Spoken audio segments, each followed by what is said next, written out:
Hey everybody, it's me, Joshua Lewis, psychic medium, and I'm bringing you another amazing interview. This is an exciting one for me because this is a woman who has meant a lot to me. She has been a big part of my intuitive development. I've been working with her for the last, 10 years or so. And it's Debra Lynne Katz PhD. She is my teacher and a very close friend of mine. She was instrumental in helping me develop my intuitive abilities that, of course, helped my instrumental transcommunication. The amazing evidence that I've been able to capture, not just through me, but through my boxes and equipment. So I'm going to show you this amazing interview that we had. I got to ask her about all the things that anyone would want to know from someone like her.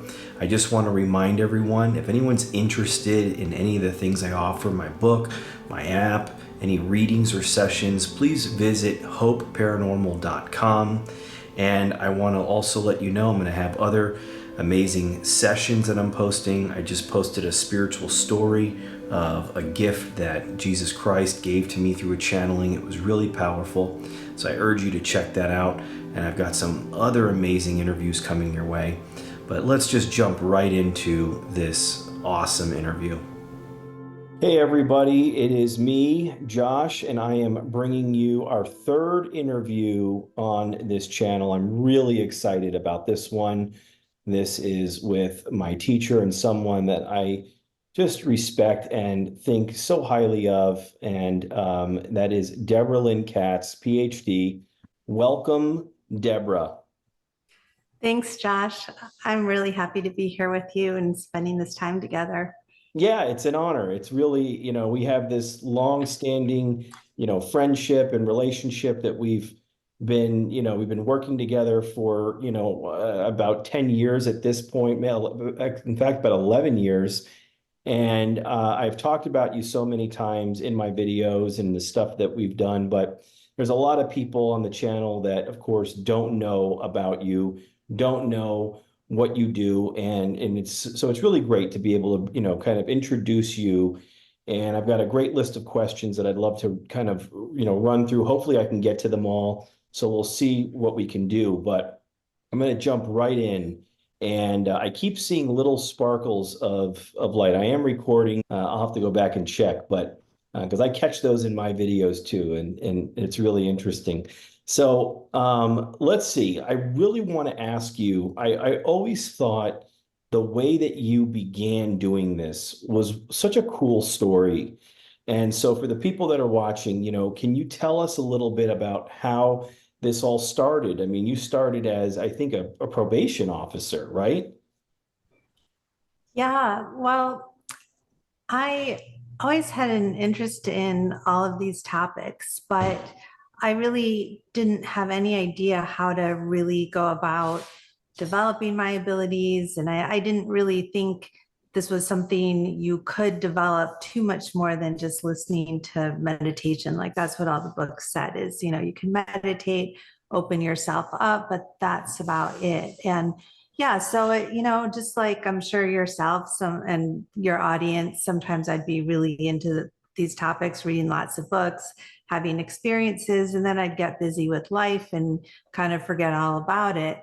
And so I was working as a federal probation officer and feeling really stressed. So I found a school that taught meditation classes, and little did I know they also taught intuitive development. So pretty much from the moment I walked in the door, and this was actually the Berkeley Psychic Institute in 1996 or so, 5 or 6. And so from the moment I walked in, like I was just obsessed, and they didn't really tell us what we were doing, or they didn't lecture too much to explain like the techniques or really anything. They would just sat you down to do readings. And while I had lots and lots of visuals and images from the very start, it probably took about 6 months or so before I really started to get knowingness, or like my clear cognizance really kicked in, where I started to have a meaning come in with those images. But it was still fun, and in some ways because there were no expectations and it wasn't like I was doing this to become a professional or anything.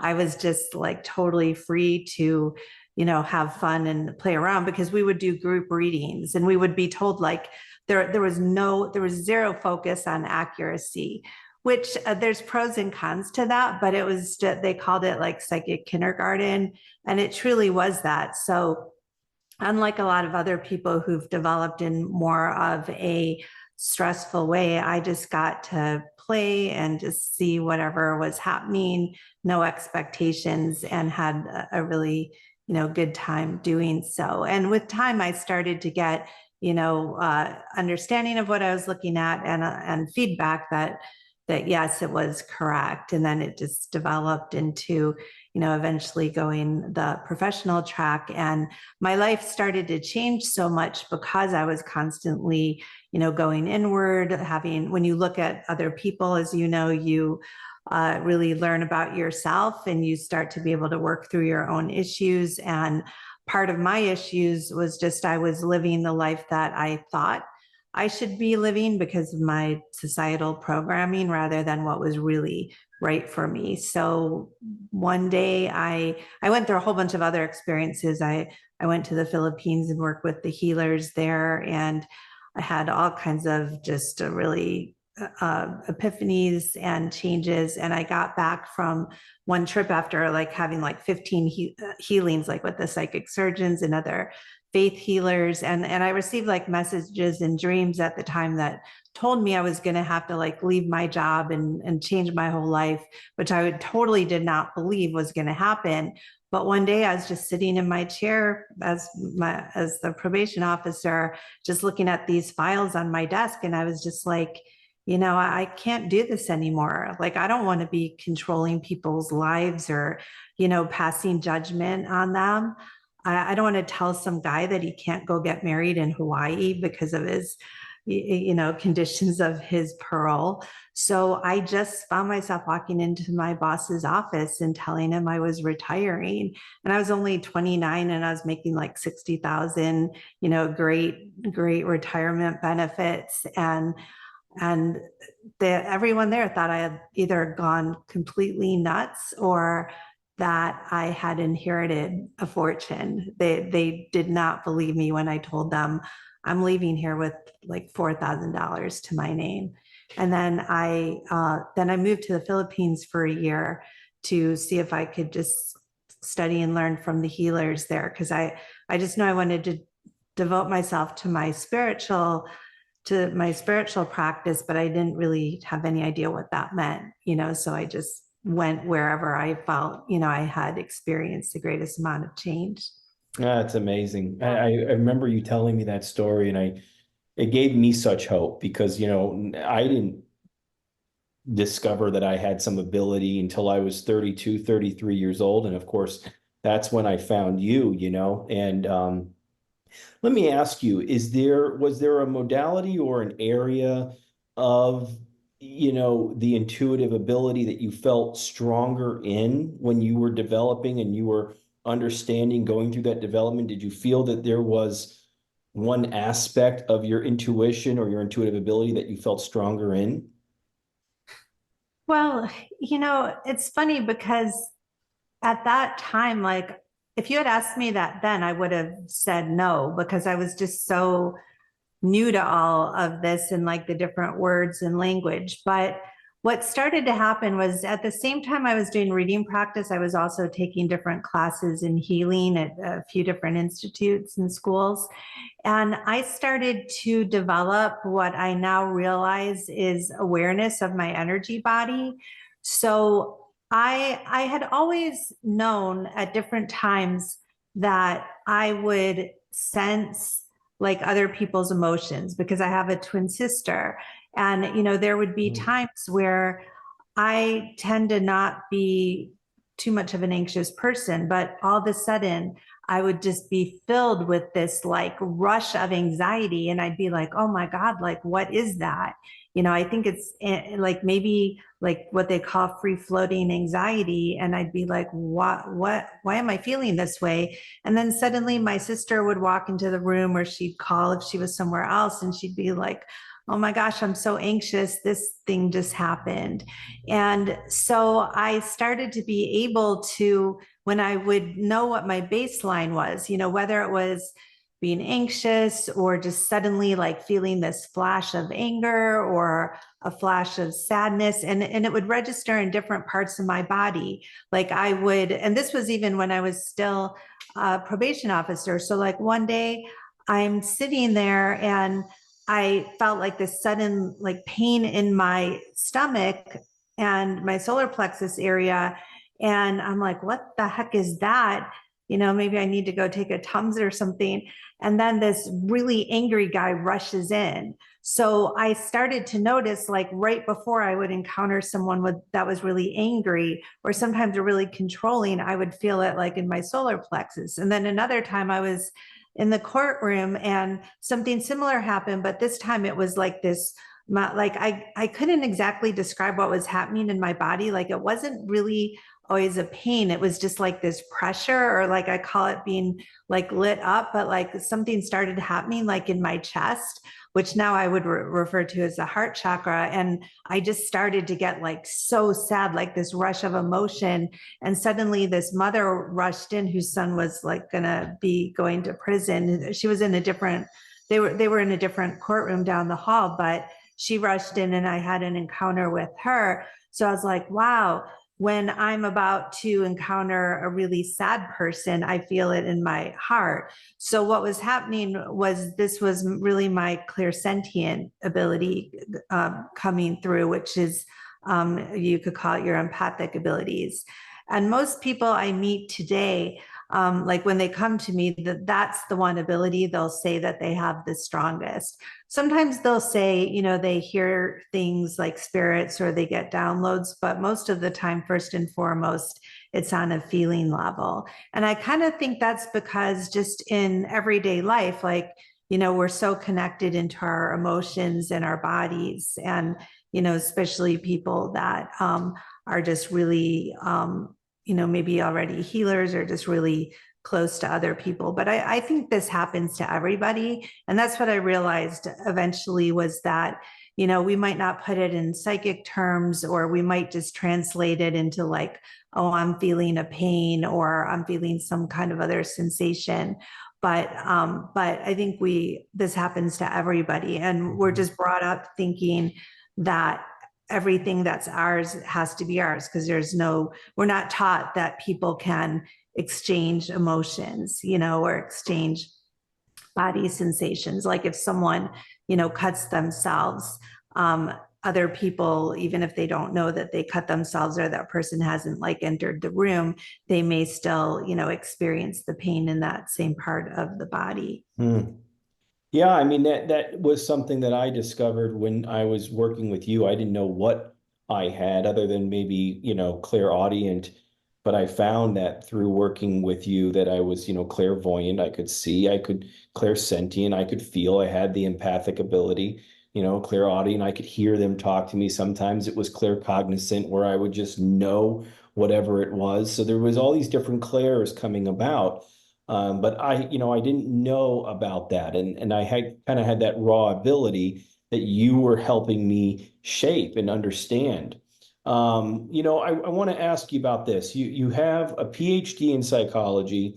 I remember when you were going to school for it, you have a master's degree in social work.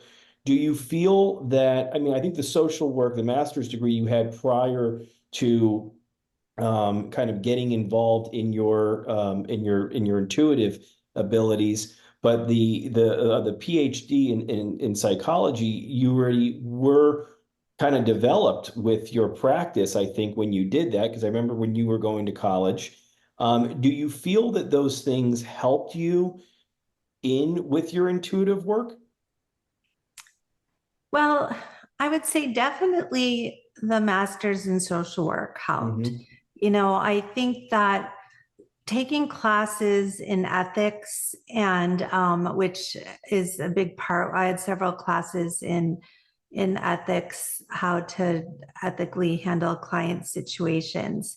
So not that I always follow those ethics in the same way I would if I was actually doing therapy or counseling with people. And, of course, as you know, your sessions are very therapeutic with people, but it's so there's therapeutic benefits when we do readings, but so often, it's us doing all the talking without even having foreknowledge of what the person's going through. Whereas in therapy, pretty much the client's always talking, and explaining the situation.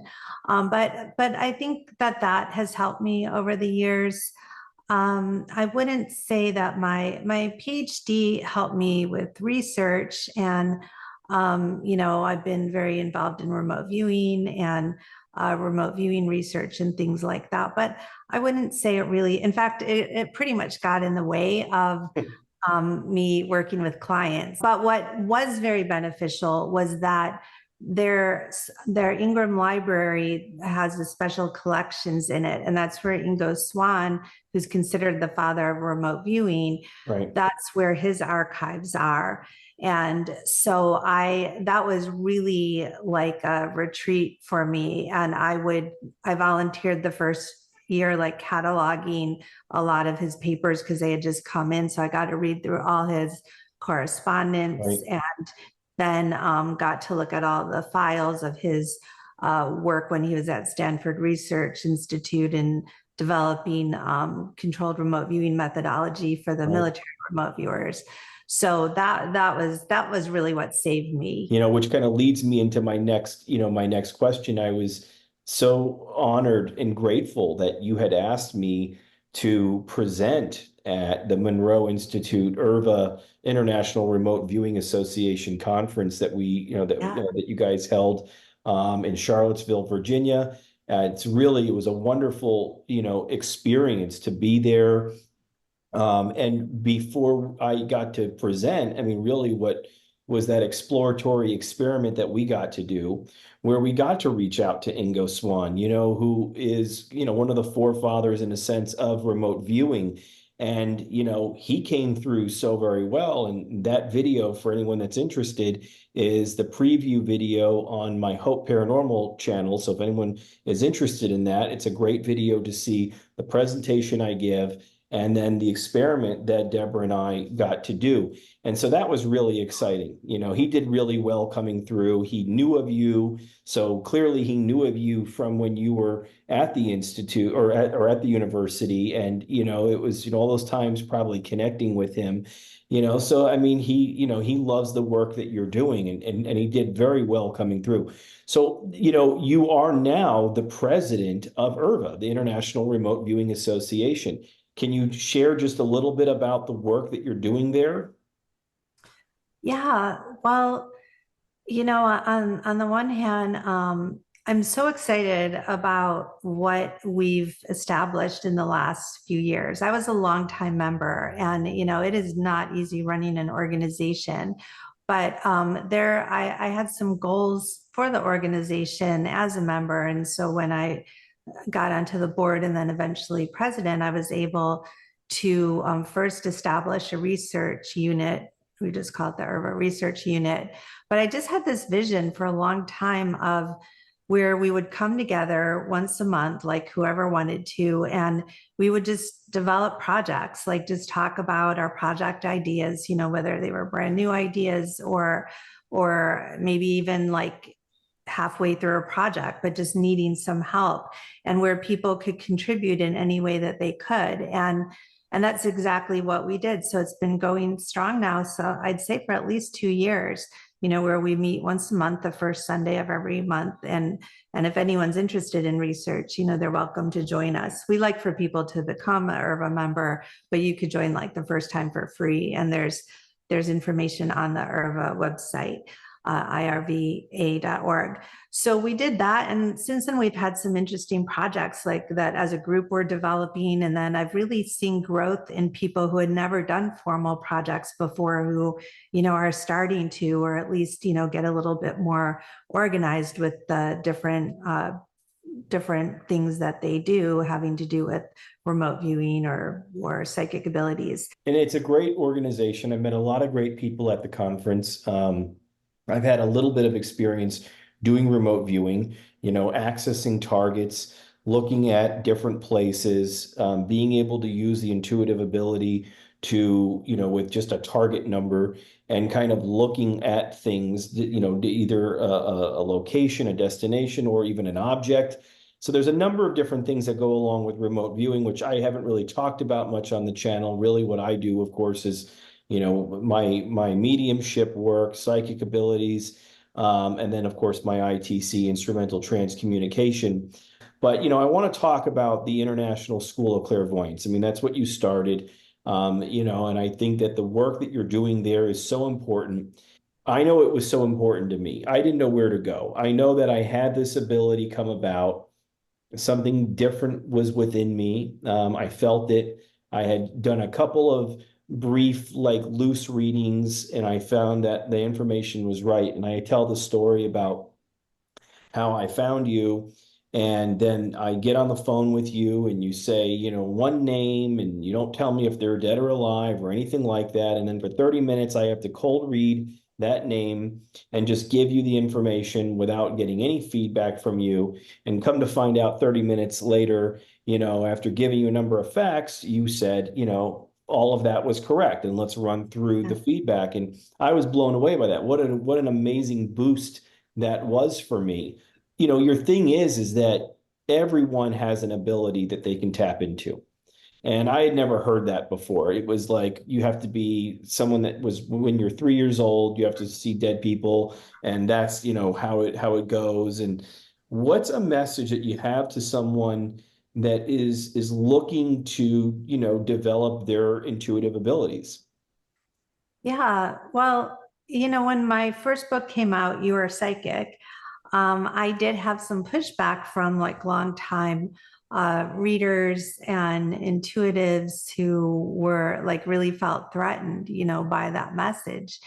But the fact was I had at that point, even though that was like in 2004, I had already witnessed, so many people who would start off just like me, having no idea how to control my abilities or our abilities, and watching them as they developed. And, you were particularly talented, I would say. You caught on really, really quickly. And, even with remote viewing, like you may not like operate how other remote viewers do, but even in your readings, like I remember you hadn't been to my house or where I was going to be in the future, of course. And, you described what my property looked like. You described what it was like when I went off to school. You were really so spot on. And not everyone starts off that strong. Definitely there is a range, and some people are a little slower than others. So, there is a big range, but so many people have come to me who had no idea, like they didn't think they were visual or clairvoyant. I get a lot of people like that as well. Anyone from who's brand new to all of this stuff to people that are longtime professional psychics, but just don't feel like they've got the visual part going. And the visual is oftentimes the last thing that comes up spontaneously. I mean, people will have visions, but they'll have like less of visions than again feeling or hearing. But really the techniques for developing that are really pretty easy. People a lot of times just have to get past this idea of how their visuals are supposed to come through, but I tell people to even before they do the clairvoyant training, like just start visualizing, like look at something, close your eyes, visualize it, and then see it disappearing or exploding, like the act of Like seeing it priming the pump. exploding. Yeah. yeah, it like will clear it and then see another visual. And, I'll give my students like the assignment, usually a few weeks into class, like, visualize 100 items a day and, see something, tell yourself you have to come up with like 5 different features and then get rid of that, just explode it, evaporate it, and then go to another image. And it doesn't matter if it's, complete, if it's clear, this can be totally happening in your imagination. And that's the thing, is a lot of times people think like that they're somehow supposed to see it with their eyes, but their eyes closed. And it's really just like, it's like having a memory. Okay, I'm going to remember what a Coke can looks like, or what a red apple or a yellow daisy looks like. And then just go on to the next. And it's that continued practice, that it starts paving a pathway, to then be able to get images, but not with just the visuals that you're intending to get, but with information that you didn't intend to get. But the other thing is, a lot of people, they'll be like, oh, I'm meditating, or, I read your book, but like nothing's happening. And I'm like, well, what are you trying to tune into? And they're like, oh, well, I wasn't trying to tune into anything. I just thought it would happen. And it's Right. like, that's like with our regular attention, you need to like decide you're going to look at something. And then it's like, That's right. oh, okay, I'm going to study this lamp. And the more I look at it, the more details I'm going to get, Yeah. but people don't realize they need to have something to focus on I first. remember when we were talking to Ingo Swan, he was, and you asked, is there any, like what's a piece of advice that he can give us? Again, he's coming through the box and he's talking to us, and he said, imagination, use your imagination. So like he said that in the session, so Yeah, he was that was backing awesome. that up. It's just so cool. I mean, how great is that you're saying that because it's real-time experience that you found and you're teaching people. And then of course, Swan is coming through saying that, I think that was so remarkable. I want to ask you, what's some of the most amazing, like what's one of, people ask me this in interviews sometimes, and I'll kind of give them a general answer, or something will just pop up that will pop up. But I wanted to ask you, I don't know what will pop up for you, but what's like one of the most amazing pieces of information, or something that just kind of stuck with you, that blew your mind, that you got from doing this work, or that you channeled, or that you got through? Anything that sticks out that, kind of was so interesting to you? Well, gosh, I know I it's a would, tough question. I know. yeah. Um, you know, well, one thing comes to mind just because we're together right now is, a lot of people say they don't want to get readings, or they don't want to get into these things because they're afraid, like, what if negative information comes up? Hmm. And when you had done a reading for me and I had asked you about graduate school before I ever went, Hmm. you had some things to say about it that you were like, it's going to be difficult. It doesn't look like it's going to be that much fun. I don't know if you remember I that. do. And you were kind of like, gosh, like you were worried, about it. And and I believed you, but I was committed to going. Hmm. I was getting a scholarship. I already had the plans to go. And so when I went, and especially like after my first year, and I had a really hard time, like just like there were so many politics and just wacky I academic remember you telling me. people. Yep. Yeah. And I would always think back to that reading. And, it was so helpful because I'd be like, Josh, it prepared me for it. And I was like, okay, I understood all of this. And, at some point, like maybe halfway through, I was like, most of the things I've done in my life, I feel like they were the right things for me. Hmm. Like I barely ever questioned things I did, even though, there's probably plenty that maybe other people would question. But that was one thing I started to feel like, I am I am not really on my path here. Like, I felt like the experience was kind of, uh, it was kind of destroying my soul in a way. And I would think back to your session because I understood, what you had seen and what your trepidations were. Hmm. That's now behind me. I've got the degree. It's okay. Is it helpful to be able to, say I've got it, or, again, I learned a little bit. Well, maybe more than I like to admit. But there were things about it that were like, kind of destructive to my soul.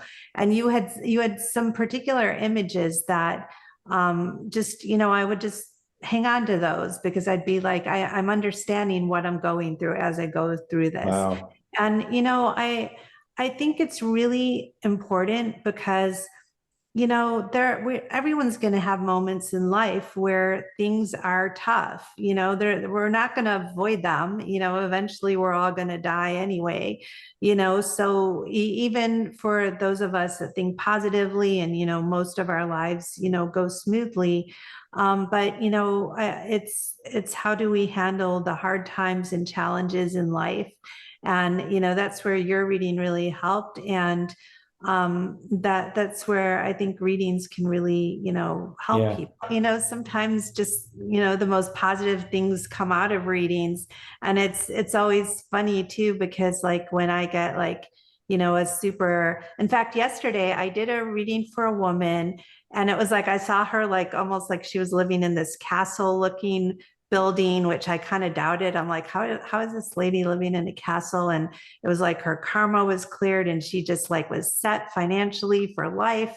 And it was like almost all too good to be true. And I was like, I know you're almost gonna not believe me, because when you tell people such good things, they're like, oh, you must tell everyone that. And it's like, no, I wish I could tell everyone, but I'm Yeah. committed to the truth, Right. like I know you are as well.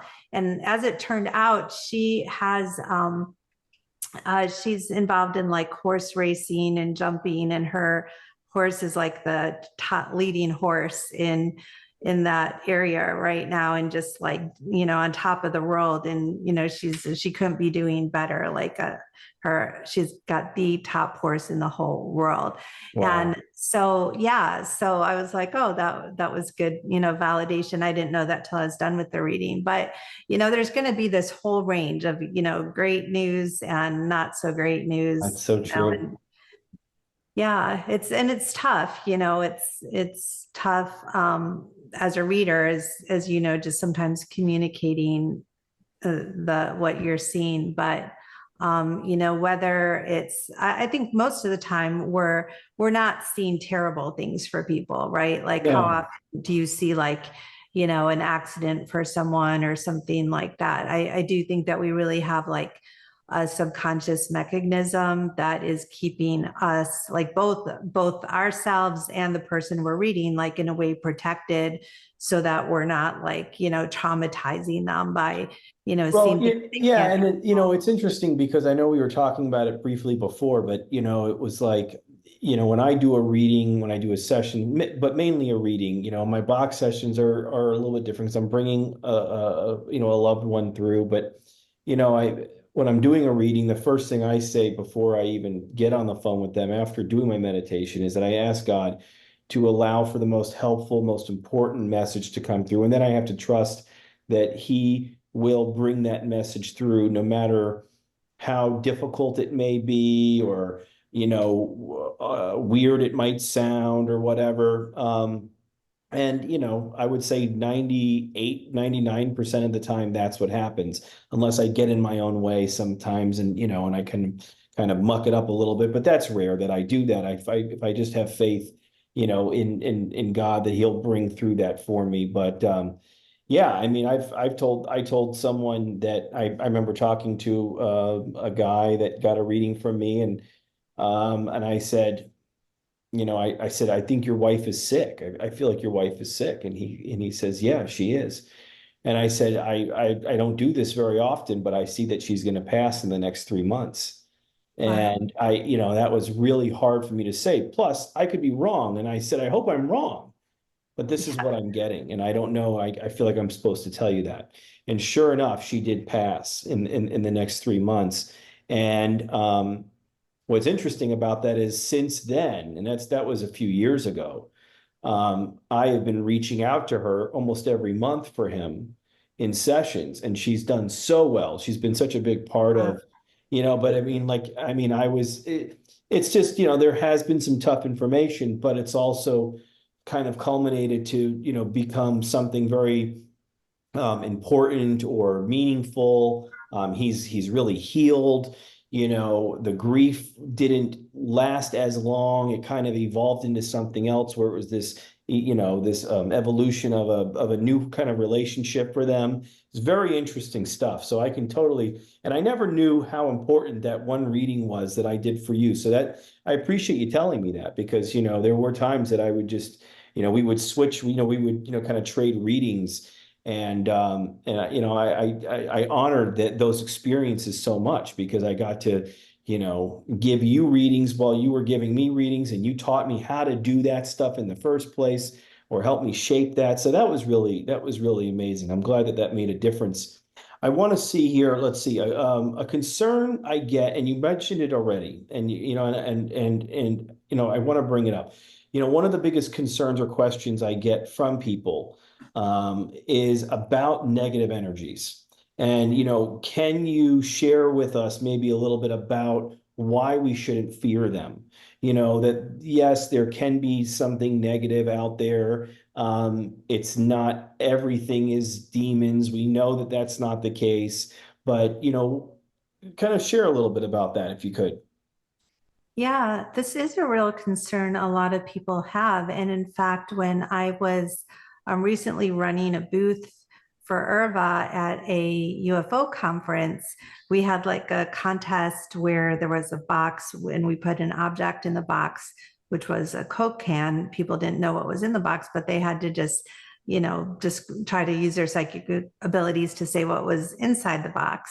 And so as people would come up, we'd say, "Oh, do you want to do this?" And a lot of people were like, "Oh no, I don't want to get into this stuff because I'm afraid of like evil entities and stuff," which I thought was interesting, because if you're afraid of evil entities, I would not recommend going to a UFO conference, which is where we had the booth, because this is what I've learned from readings, especially from readings, is that sometimes aliens do show up, and Correct. the ones that have showed up to me or around some other people, like there is a range of there, it's like, just like there's so many different kinds of people, there really are so many different kinds of aliens. And Correct. I know that's like now like not news, but I didn't believe that until I started to encounter different types of alien beings in the course of reading I agree. people and having them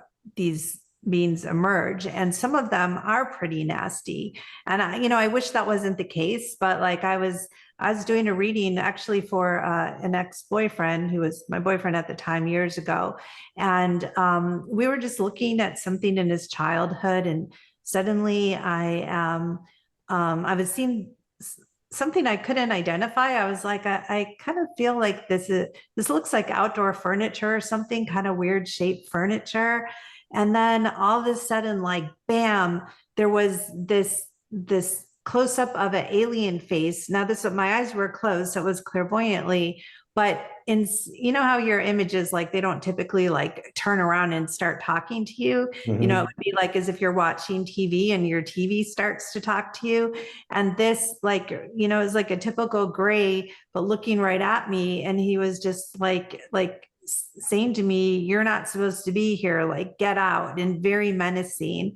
And I had no idea where I had gone. I was just doing a reading for someone, but I was like, okay, I do not need to get into a fight here or anything. And I just said to Michael at the time, I am like, you know what, let's just end this for today. Like, I don't know what's going on here, but this, that we somehow, went to some other place and intruded on this being.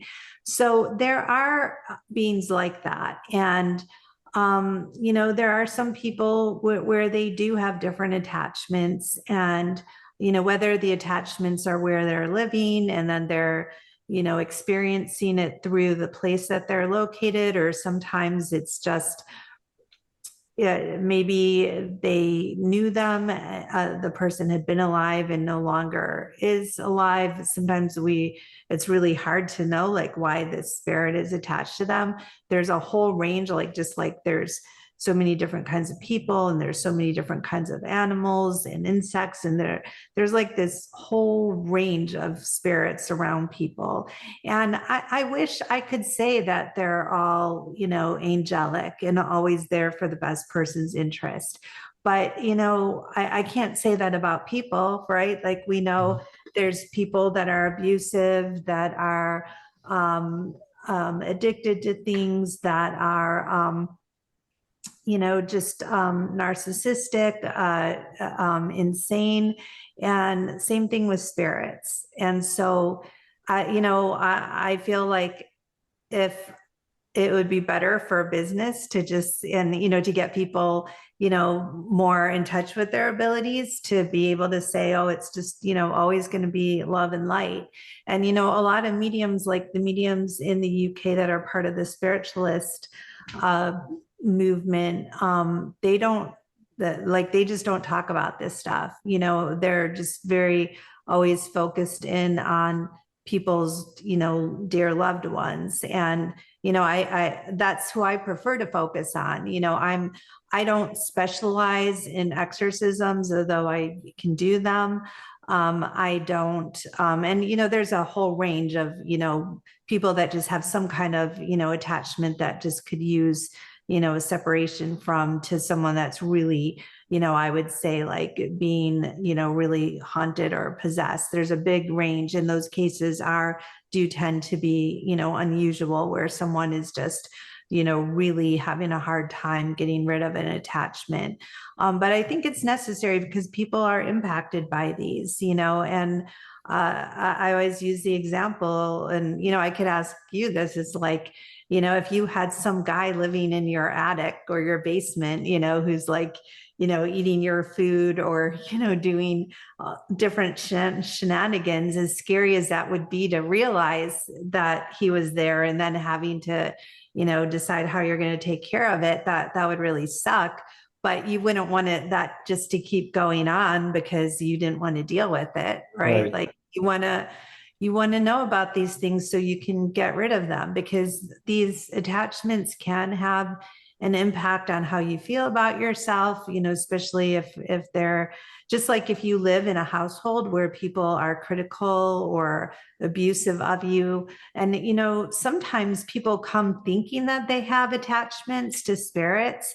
And what I really discover is it's not a spirit. It's actually like, it turns out they live with people that are like really negative, and like constantly like Wow. having negative thoughts, or, thinking judgmentally about them. Or I had one client who, yeah, she was like, I don't know what's going on, but I think I'm, maybe have like, a haunting in my house or something. And when someone comes to me, I want to be like totally open and balanced, like it could be anything going on. They could have a haunting, a possession, an attachment, or maybe it's not spiritual at all. Maybe it's something Right. physical, or maybe they're totally, they have a mental condition and they're mentally ill or schizophrenic. Like it could be anything. So I try to approach it like, I'm not going to know until I get in and do a reading on it. And if it's a tough case, I might send them to one of my students, or, to get multiple readings to just cross check. But in this one case with this woman, I was really getting a sense that there were these, that because she was getting a lot of sexual energy, and I kept like getting these guys that were like on the other side of her wall. And as it turned out, she had recently moved into an apartment building, and next door were like these guys in their 20s, and like they're literally sleeping. You don't think about how thin the walls are, when Right. you're in apartment. She's got all these guys that God only knows what they're doing inches away from where she's sleeping. And that energy is She's getting picking up on projected that. into her. Yeah. Yeah, totally. And yeah, it was just people. And she ended up moving from there and it totally cleared up. You Not to cut you off, but I mean, I think it's important that I also kind of share a little bit about my experience is that know, early on when I first started doing this, it was more of the paranormal work. And it was like, I was encountering more, I guess, negative type spirit. And then, as I continued to develop my meditation abilities, or my meditation practice, I should say, and I started really, connecting with my guides, for me, Jesus, as you know, is a big part of my, journey. I didn't get as much of that type of negativity. The most negative experience that I've ever had in doing this was a kind of situation of what you just talked about, which was a former owner of this house that is no longer living, that didn't like me doing this work. And I had to deal with on, year after year for a few years. I don't deal with that anymore. I don't hear the name, and and it's the way it stays. And, but I had to really kind of deal with that, head on. And there was different approaches that I had. It was more forceful at first. Like I wanted to fight the guy, and then it was like, all right, let's talk this out. Let's have this, let's go through this. But, I say that because, you know, people, say to me, well, you're just talking to demons. That's all it is. And I say, listen, I've been doing this 12 years. I've done thousands of sessions, and 99% of what I've captured has been love and light filled. I am mostly speaking to people's, loved ones. When there is something negative come through, it does feel more like it's a human negativity that's coming from the other side. It's not like I'm not picking up on a demonic thing or something. And that I feel that that I've been given the tools to, ground myself, which you taught me how to do, run the energy, see the white light around me, call on my higher power, and, call on that protection. And I don't feel that, hey, I may encounter something, but I'm more powerful to deal with that. And I have faith in that. So I think that is important for people to say, not that you'll never encounter anything negative. I think that, I mean, that's like saying you'll never encounter a negative person. And, and I brought up an example the other day that, when I go down the street and I walk down the street, I might run into about, I might pass 20, 30 people, in the supermarket or in the, in the street or whatever. The majority of the people that I connect with or that I come in contact with in public are fairly good people. I mean, they all have their own flaws and we all have our own little idiosyncrasies or our own little secret skeletons in the closet, whatever it is. But the majority of those people are fairly decent people. Society is, even though it can be selfish and, self-centered, and it can have its, whatever, you will find mostly decent people, and that there will be occasionally someone who could be a criminal, could be someone that is looking to scam you. But I think that that's something that you start to learn about, and I think that the intuitive development helps with that. But yeah, yeah. I only have a few more questions left. I know we're kind of getting close to our time, and I can talk to you for hours, and that's the way it's always been with you and I. We can just keep talking, and I love that we can do that, and I'm so grateful for that. Do you have, okay, well, let me ask you in a brief question. Some people think that this goes against God because of what it says in the Bible. Do you have any kind of quick input about why you think that that's not the case? Yeah, because I mean, God created everything. I mean, everything is here, Correct. right? So, Okay. and really right along the lines of what you just said, you're setting the intention that you're here to help people and you're trusting and you only want to have what comes through what that person needs at the time. Right. And, in all these years I've been doing this, there has very, like, I can't even think of a time where someone had said like, oh, I wish I didn't know what we like, I wish you hadn't said what you did. Like I've Right. almost never had anyone say that. Now there's been a lot of Same here. times, yeah, I know for both of us, there's plenty of times where we're sitting there like, oh my God, should I say this? Or like, how do I say this? Or how is the person going to take this? Because sometimes like I'm thinking too of like when I've read people and like had a sense that their spouse was cheating on them or something like that, like, oh, how is this person going to react? And I have to say, like, every time that's happened, and I did, maybe gingerly approach the subject, like, have you guys been having some issues, or, like, would this surprise you if, this came up? Every single time, like, they either said, that's why I came for the reading. Like, I already know about that. And I'm trying to figure out, is he or she still, out there cheating, or, I'm ready to leave. And so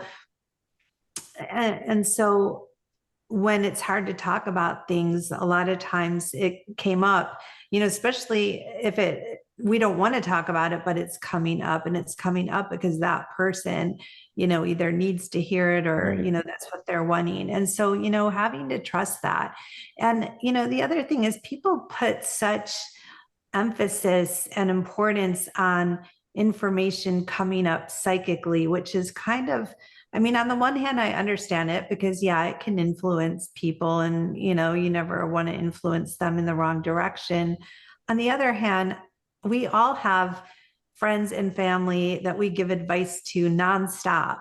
And, is that advice always correct? Is that always the right thing to tell them? Do we always say the right thing when we talk to anybody, whether it's our kids or our friends or students or anyone? No. But, do we lose sleep over it? No. But here we lose sleep over, it's as if every single little word when it comes to being psychic, is under a microscope, and we're like, oh my gosh, can I say this or that? But we don't lose sleep over all the things that we say to people regardless. I mean, not usually, Right. so just, we want to do our best. We want to be careful and responsible and ethical. But I think I lost track of what your No, original I mean, question you kind of was. answered. I mean, it was about that people thinking that, and I explained Oh, it in my book about the Bible, about a lot of these things have been misinterpreted. I bring up Bible verses that show that all of these gifts that you and I have were given by the same God. It was given by the source, and that we are yeah. meant to help people increase their faith, help guide them, and that some people were given the gift of healing, some people were given the gift of prophecy, some people were given the gift of interpreting a message from spirit. So there's all these different gifts, and that's First Corinthians 12:4-11, right there. That verse says those exact things. You know what I'm saying? Instead of the old Leviticus and Deuteronomy that kind of, the soothsayers and the necromancers, and anyway, I break that down in the book, but Yeah, yeah, um, I'm really glad that you brought that up. And again, it gets back to intention, like that's what I've always appreciated with you. Like, you take so much time before your readings to connect, with Jesus and God in your guides. And, I know you genuinely do that, like not just when you're working with people, but, just when you're doing in anything, my that's life, how you live your life. right. And both of us are like that. And, we're careful about who we let into our lives, and we're careful about, we try to live a healthy lifestyle, and, and that makes such a big difference, like uh, who do you hang out with, on a daily basis? What are your thoughts like? Are your thoughts minute to minute, on helping others and positivity, or are your thoughts on, really negative things? And all, negativity attracts negativity. And so, you have to be healthy, and, at least, and not be perfect, No, at least we're not trying. And perfect, that's but at least we're trying, and you that's know. the whole thing. I mean, I belong to a 12-step recovery. I practice the 12 steps. I try to work, I go to my meetings, and I work on, trying to improve my life. I turn my life and will over to my higher power every day, saying, guide my thoughts, my words, and my actions. I'm giving that to you. I'm asking you to help me. And I trust that I get that guidance. And then, I mean, my life is a pretty blessed life, thank God, and it's been, and it was at one point not. It was a very dark life, 19, 20 years ago. And I feel like he's taken me and used me, to help people. I'm being used of service, which leads me to my next question. Is there an ascended master or a guide that you like working with or feel that you feel connected to? Yeah, not really. I mean, I just think of myself as connecting with God and, Source. the Yeah. highest, the source, light. I really think of it as, yeah, plugging into a light source. Right. I, unlike a lot of other mediums, I mean, I think some mediums do have guides that they are, connected with. Sometimes it's lifelong, sometimes they let go of one and get another. I know I have guides, but I would say I don't have one in particular that I'm aware of, that like where I call them by name. I do have a couple healing guides that I call by name, but I only just kind of call them forth when I'm doing like And a you particular trust that they come in when healing. they need to come in, and that if someone's not there that time, it's because they weren't supposed to be, but someone else comes in. And that's how I always say, I have Michael, Chris, Brian, Patrick, Betsy, and these are they're the names that I've worked with over time. But I don't know if Michael's working on shift that day, or if Chris is working on, or if Brian, some have taken some time off and then come back. I mean, it's really interesting. I had the other night, I don't hear much of Betsy a lot. But then I was doing my group session, and and before I do every session, I kind of let the box run for a few minutes, and I say, thank you to the guides, and they say, Betsy's helping out tonight, or Michael's back. Michael came back, he's back now or something. I find that so interesting, you know what I mean? Or they'll say, Jesus is here, he's coming through, or I could see him or something, so that really, always blows my mind, I always feel honored. Okay, I Yeah, got like two things left, and I know we're kind of getting close to time, and I'm trying to you know, but like I can just, like I said, keep talking with you. At this stage of your life, on your journey, what really motivates you? that's an excellent question. There is kind of like two parts of me. Like there's a part of me that keeps taking on projects, even though I say I'm not going to. And so a lot of these are like different research projects in trying to understand, like, especially with remote viewing. For your audience who's not familiar with remote viewing, it really lends itself to like being to experimentation because Mm, it's more about describing like locations or objects or photographs mhm. that you can then get feedback for, at least in an experimental setting. It's easier to get feedback for like a photograph than it is for like reading a person. Although remote viewing is also used for like finding missing people in real life Right. cases. And in that, a lot of times you're not going to, always get concrete feedback, like if they don't actually find the missing person. But for research, it lends itself to that. And so myself and other remote viewers were always like really obsessed with, how can we increase our accuracy rates and lower either our inaccuracy rates or the moments where we're not getting as much information as we want. And lately, I feel very blessed because I am dialed into a lot of researchers around the world who are doing like really great work. And so I have a lot of them contacting me now and wanting to do projects. And so I keep finding myself being invited into projects and saying yes. And I'm really excited about them. Like I've got some going on that I'm like super excited about because we're really getting into particular details of things like understanding how some of this works. So I want to do that, but at the same time, That's all my unpaid work, and it's all my work that like eats out. Like this morning, I was up at 6 a.m. and I worked from 6 a.m. to 3 on a research proposal I'm doing with a bunch of people. And, even if we get the funding for it, the funding's going to, equipment The and participants. project, right? Yeah. So, and it gets in the way of my, not just my paid work, but it also gets in the way of like me getting out and exercising or enjoying, the beautiful world. So another part of me just really wants to, spend time outside and, getting exercise and just enjoying life. And so I have that dichotomy running, but every time I say I'm not taking on another project, I take on three more. So So you're that's still motivated and you still have things that are the passion. And I can relate, I have to be careful because I want to take on things that don't pay me anything because that's what I really enjoy. But if I do too much of that, then I don't have enough money to pay the bills and take care of my family. So I have to balance these things out. And then sometimes I have to do too much paid work. And I'm like, I'm not, that's kind of not, I want to work on something else that I'm not, not getting paid for. But that's cool. I mean, I still have those motivations. And so that's why I asked the question, because I'm curious. Okay. Final message you'd like to leave everyone with, just something that, anything that you want people to remember.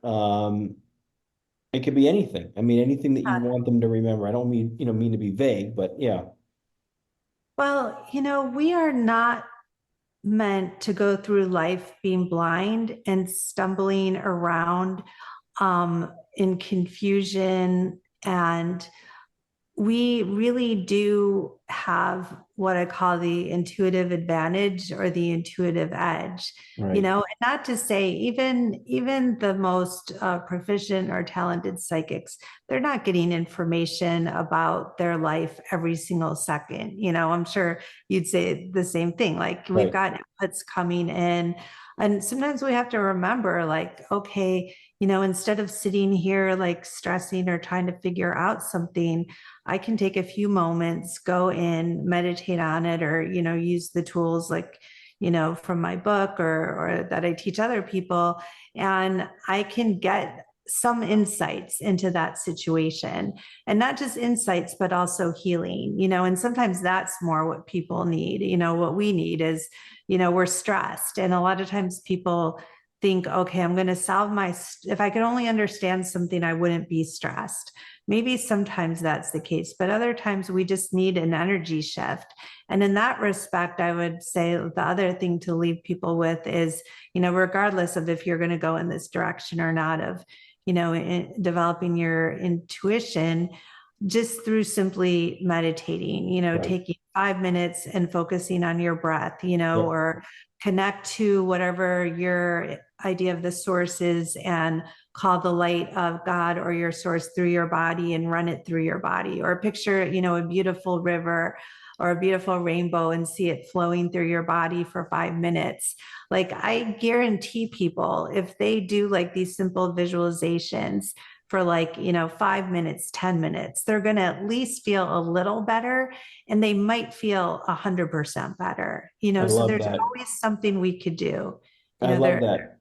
And There's I always. do, and that's why, I mean, what you've taught me with the grounding and the running of energy is what I have to do before readings. It's what I have to do. It's what I send to everyone, in a sense, before they do a reading or session with me. And I tell them, you don't need to be doing a reading with me. You can take what I just sent you, a 15-minute, 10-minute guided meditation, and just do that a couple times a week and it will help you. And they'll say, I had an amazing experience. I haven't even got the reading from you yet. And I just did it. And I already had an experience with my loved one where I had this, I feel great with the running of that energy.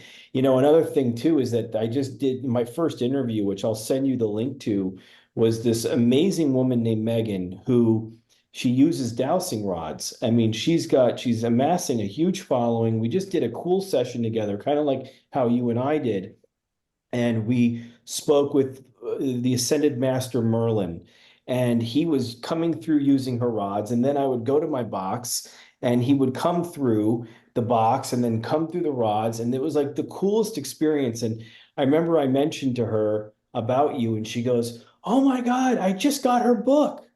She goes, I just got her book. I said, oh, that's my teacher. That's so cool, you know? So I thought that was really cool. I want to introduce That's you to very her because nice. I'd love to invite her to be part of one of our events, which leads me to, that's the end of this amazing, interview. And I'm so grateful that you did this with us. I knew that I had to have you on to do this. So to everyone that's been watching, I just want to mention, and I'm going to put the link on the screen, is visit the International School of Clairvoyance.com. That's Debra's website.